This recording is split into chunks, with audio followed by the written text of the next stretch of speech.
Почитувани медиуми, почитувани граѓани, мене ми е навистина драго што заедно со градоначалникот на општина Кисела Вода и со представници на неколку компании сме тука. Мене ми беше важно да видам како се компаниите во оваа општина на покана на градоначалникот, на кој начин се справуваат со ковид кризата која што е издравствена, но социоекономска. Она кое што можев да го утврдам посебно за компанијата Мако Маркет дека тие се во одлична кондиција независно од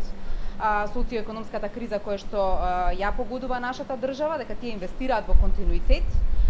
и дека постојано се грижат за своите вработени. Тие не користат ниту една мерка од владините мерки во моментот за поддршка на платите, заради тоа што имаат производство на храна и дистрибуција на храна и тоа е нешто кое што во периодот се троши, но во секој случај тие понатаму инвестираат во своји производствени капацитети на своји продукти и токму затоа некако влада имаме и посебна мерка за овој тип на инвеститори кои што и покрај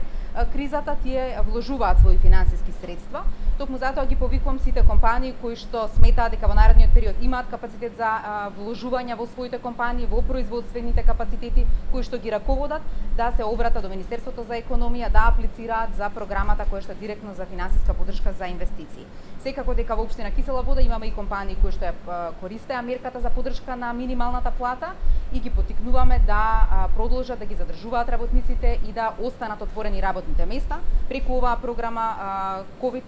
владата поддржа повеќе од 120.000 вработени, повеќе од 22.000 компании во нашата држава и на тој начин зачувавме повеќе од 60.000 работни места отворени. Ви благодарам. Поштувани, чест и задоволство е што денеска во посета на општина Кисела Вода е вице-премиерката за економски прашања госпоѓата Мила Царовска, каде што заедно со незиниот тим ќе отидеме на посета на неколку компании да се запозна и владата и ние како општина со актуелната ситуација, како се условите за работа со пандемијата, колку нашите компании се погодени од самата пандемија, а нормално ние како одговорна општина треба да бидеме еден мост помеѓу владата и бизнес секторот. Наша работа е да ги запознаеме и компаниите со сите мерки кои што ги предвидува владата за што полесно економски да се премости оваа криза. Благодарности до компаниите кои што излегоа во пресред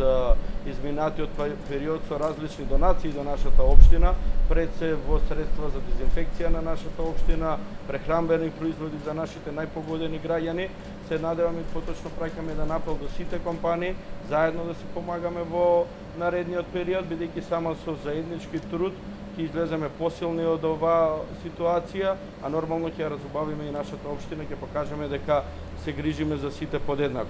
Апел до владата да ни нормално и во иднина да биде тука за нашата општина, пред се благодарност за сите инфраструктурни проекти кои што ги имавме во изминатите 2,5 години. Се надевам дека и во иднина ќе продолжи со инвестиција во инфраструктурата, пред се да создадеме многу подобри бизнис услови во нашата општина. Ви благодарам.